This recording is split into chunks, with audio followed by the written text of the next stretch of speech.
Hello students, you are welcome to UGC lecture series in educational psychology, and the subject under discussion today would be understanding intelligence. We are supposed to talk on psychometric theories and cognitive approaches to intelligence. But in the beginning, I would start talking on the concept itself. Thus trying to understand what intelligence is.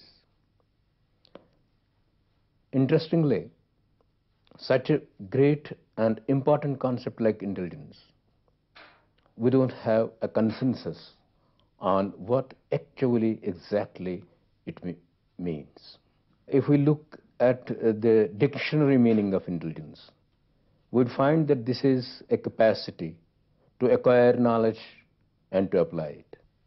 But then people have not found themselves satisfied with this kind of interpretation of intelligence. So from the very beginning, there have been efforts made what actually intelligence should mean to people. Those who are making use of it are those who are finding it applied in different tasks or performances of life.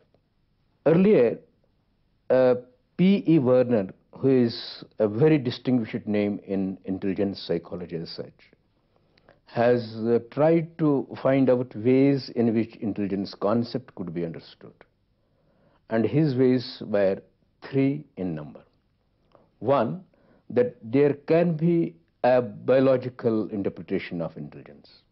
Two, that intelligence can be understood as a concept on psychological basis. And three, operational side or operational base of defining intelligence. So far as the first one is concerned, that is biological base, or biologically, intelligence is taken as an adaptive characteristic of a human being, in which the survival value is of utmost importance. So making use of intelligence in survival demands, we find that intelligence is at work. So it can be an adaptive use only. And once we look at psychological understanding of the concept, then two names come to the front. One is D.O. Hebb and the other one is R.V. Cattell. These people have tried to have the idea of intelligence, they would call intelligence A, intelligence B. Now intelligence A is innate capability of individuals to adapt, and intelligence B is crystallized concept of a person's capability of getting advantage out of his or her own experience. So in psychological terminology, it is more or less the interaction or interplay of demonstrative capabilities which are innate, genetic, and the environmental influences. And the third one, which I was talking about, is operational, in which we find that if you don't have a ready-made kind of definition available, and that too because intelligence as a concept is not directly accessible to research. You see, we are not so sure about intelligence as we are sure about weight of an individual or height of an individual. You just can measure these two things very easily. But intelligence is a quality of behavior. So as a quality of behavior, it must infer itself from the behavior of the individual. Therefore, what happens is perhaps any kind of definition would be a perception of an individual. So if you have a psychometrician, a psychologist, or a physiologist, whosoever wants to work on intelligence, he may give his own perception in terms of his own definition. But then that may create a problem. And because I am looking at intelligence from my own perception, therefore it would apply only to my research design, to my own needs, and to my investigations as such. One of the ways in which this quandary can be reduced, this dilemma can be removed, is to have an operational definition. And once we would like to have an operational definition in which the terms are defined in most concrete, accessible ways. Therefore, intelligence would be, in a way, what intelligence tests measure. So any intelligence test, as a matter of fact, has a promise that it would measure this type of capability. Maybe many countries have boasts of nuclear weapons and nuclear bombs for the greatest calamity. It will be far more severe where whole world and humanity will be destroyed forever.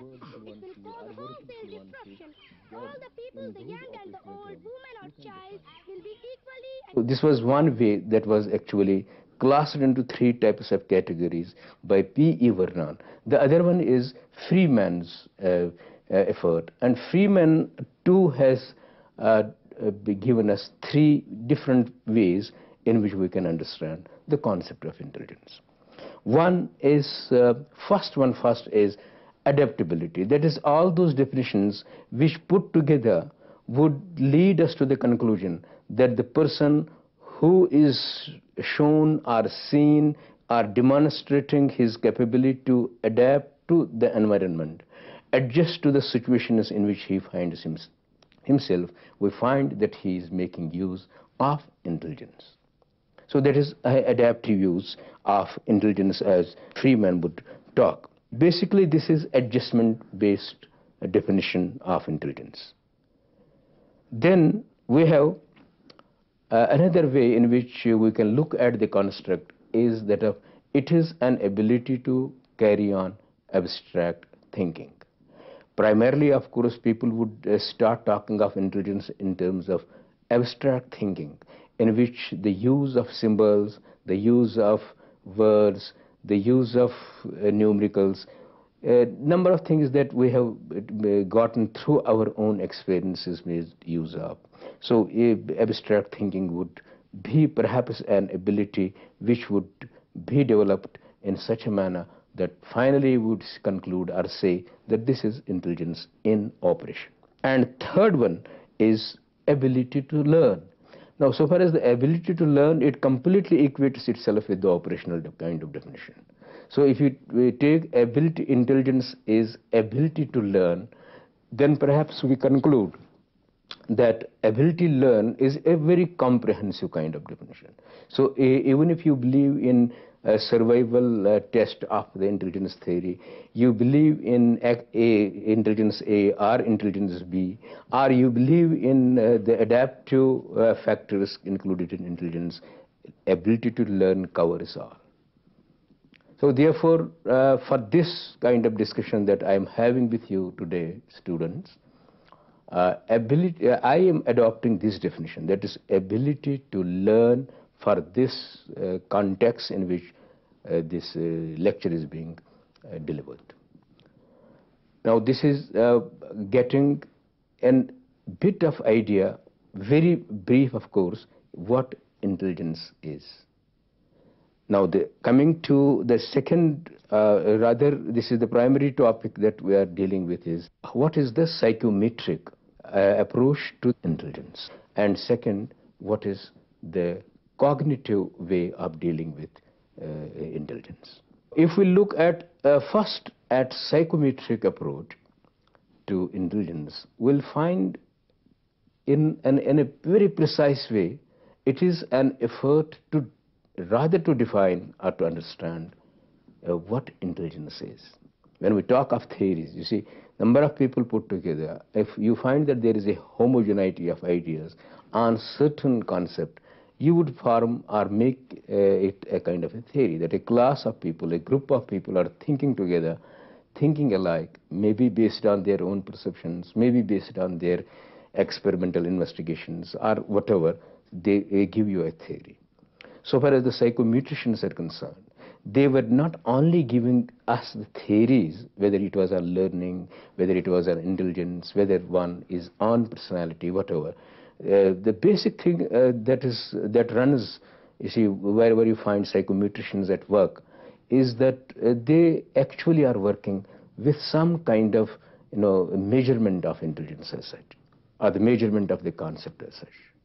So once we look at this psychometrics approach, we find first of all, of course, I should have talked about the genesis, where from it starts right from Francis Galton onwards. who equated intelligence with sensory equipment or sensory capability of people. But then as the time passed, people found that, of course, the mind doesn't work that way. Intellectual capabilities do not work that way, so that you could measure the strength of your vision, the strength of your hearing, strength of different sensory mechanisms, and then equate them with the intelligence. So this was one of the ways in which you could approach intelligence.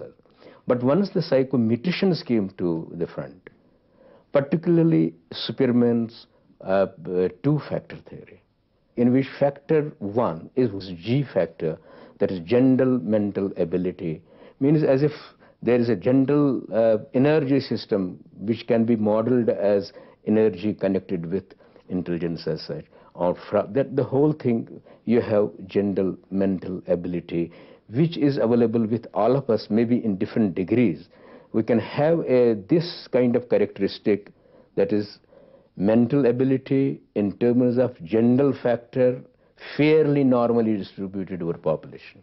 So if you have 100 people, in 100 people, there can be a G factor, general mental ability, which is applicable and evidenced in all tasks a person performs.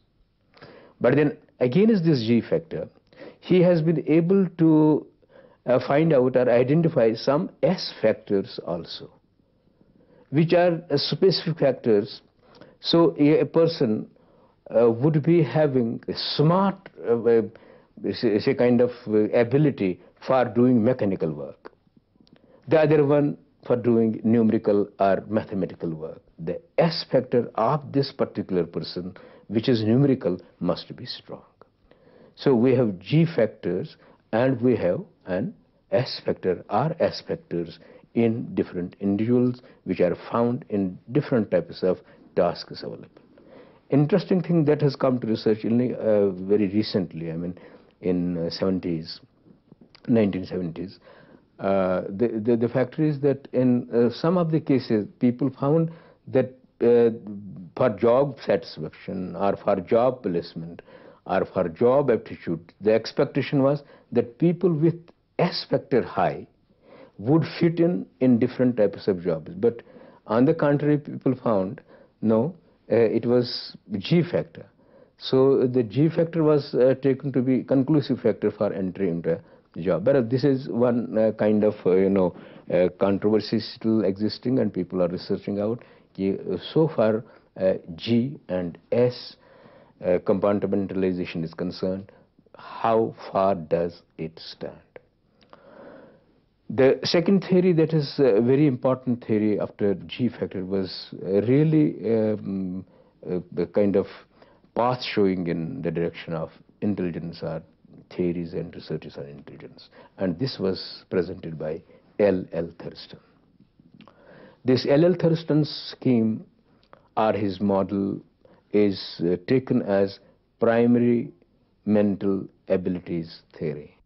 L.L. Thurston talks of a number of ability factors, and these are verbal comprehension abilities, word fluency abilities, number, space, memory, perceptual speed, and reasoning.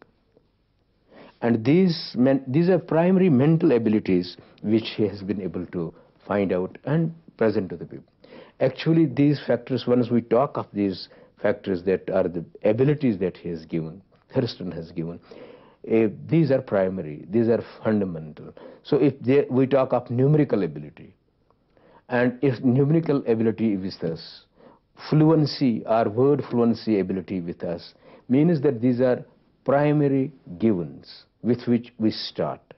And actually we don't know or can be demonstrated only after a task is being performed which types of abilities are operative. At a particular task, if you are involved in one kind of activity, maybe preparing your lesson or preparing yourself for an examination, what types of abilities are in operation would be only predicted or would demonstrated by the type of task you are involved in.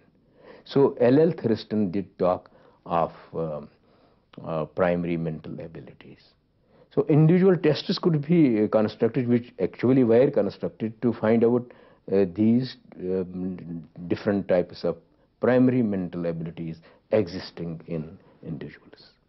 And the third one, worth the name, is a very important theory, that is SI model of intelligence. SI is structure of intellect model of intelligence, which was proposed by J.P. Guilford.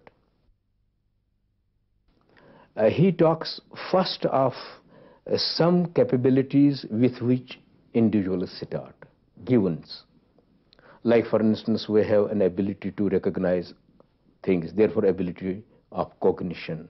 Then we have an ability to memorize things, the things that have been recognized, seen once, are retained by the individual. Then we can have a kind of convergent thinking, divergent thinking, and finally evaluation. These are five primary abilities. We have, I said, convergent thinking, in which number of alternatives can be converged into one single alternative and resolve or solve a problem. If intelligence is problem-solving behavior of individuals. Then you have divergent, which is equated with the creativity and use of creativity in action, in which number of possible solutions can be given to one single problem. And then once you come to the ability of what we call evaluation, is not only that we are critically analyzing certain things, we are capable of doing such thing, and so that we can arrive at a method in which we can adjust ourselves to the circumstances. So each individual starting with these five types of operations, he calls them operations under the category of operations. These five types of operations, five types of abilities are actually put to the four types of contents. So we have contextual, or contents are available to us, and these contents are, one is the behavioral content, the social content, symbolic content. So these different four types of contents are in interaction with the five types of operations. And with the result of this kind of interaction, 6 types of products are found. And these 6 types of products, like units, classes, transformations, implications, these are the product, these are the result of kind of abilities which are put in operation. In all, there are 120 factors, as a matter. That is 5 into 4 into 6. That is 5 operations plus 4 contents multiplied by 6 products, you get 120 factors. So this is 120 factors which have been found out to be very closely connected with intelligence or intellectual properties. Or in other words, intelligence consists of these 120 factors. This is what we did talk about, psychometric approach to intelligence. And in psychometric approach, we had 2-factor theory, we had multiple factor theory by Thurston, and then finally we had SI model of intelligence. And this is giving us an idea about how psychometricians, how psychologists talked about intelligence. Now we have a different phenomenon, and this is emerging only late 60s, and it's a very important phenomenon now, intelligence, in which a person is treated as information processing agent. That is, my hint is toward the cognitive thinking and cognitive approach to intelligence. In 60s, we found that actually people started again working on human brain. If there could be a certain cerebral properties which can be taken as responsible for taking individual to action, let us identify them. In this connection, when we talk of cognitive approach, the first name that comes to our mind is Sternberg. And this Sternberg, who has given, whose theory of intelligence is known as triarchic theory of intelligence, is a very important step toward understanding intelligence cognitively. He talks of 3 dimensions of intelligence, and one is componential dimension, the second one experiential dimension, and the third one is contextual dimension. Now, componential dimension, this refers to creative thinking and is associated with success in taking a test. Experiential, this refers to creative thinking and characterizes the person who can dissect experience into various elements and then combine them in an insightful way. Contextual refers to being streetwise, and it is reflected in person who can play the game and manipulate the environment. Now, what is important to this theory is now you can see you are not just charged with the test scores as such. You are not looking into mental ability factors which are primary here. You are not just trying to find out where G stands, where S stands. You are actually working on certain things which happen not only to your intellectual property, but you find that there is some kind of understanding of personality as well. When you talk of componential factors, you are looking at the analytical thinking, and analytical thinking is not the work of a primary mental ability factor as such. Or when you take into account the experiential part of it, in which you find mostly how creatively you approach certain problem. When you have to resolve some kind of problem, would you take your primary mental ability factor and find out one-to-one relationship in resolving the problem that you are experiencing? Or there are some other things which would work together so that you can just find out a creative response.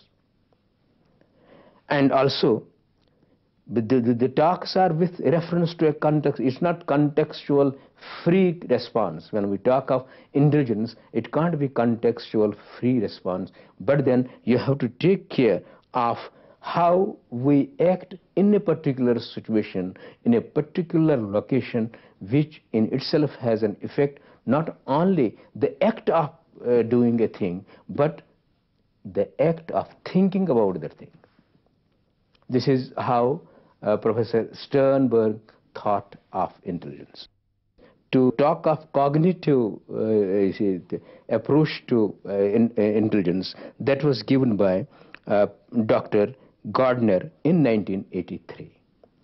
And Dr. Gardner maintains that there is no such thing as single or singular intelligence. Rather, there are 6 distinct types of intelligences, and these are linguistic, logical, mathematical, spatial, musical, bodily or kinesthetic, and personal. Now, if you look at these different intelligences as such, you would perhaps reach to different types of conclusions and different types of reasons behind each such intelligence. Now, I put these together to give you a precise and very brief summary. First is how could we understand intelligence in terms of a psychometric attitude or psychometric conception. Psychometrically, intelligence is a measured kind of property which would exist, and in the existence can be proven by making use of intelligence tests. So they would be talking either of factors or primary mental abilities or different dimensions of intelligence. Whether we talk of G and S factor, there's 2 factor, we talk of multi-factor, or we talk of SI model of intelligence. And the second one is a completely different thing, that is approaching the concept from a cognitive side. And in cognitive side, the whole, in the basic exchange, basics means that then a person becomes an information processing kind of a tool, instrument, or a agent. And here we find that the most important things that are different dimensions, not only of intelligence as such, from personality, because primarily intelligence is it is a way, or it is a quality of personality as such. Therefore, personality comes into question. So, cognitively, whether there are three different dimensions discussed by Professor Sternberg, or there are different dimensions discussed by Gardner, or we have the emotional intelligence, or EQ. Thank you very much.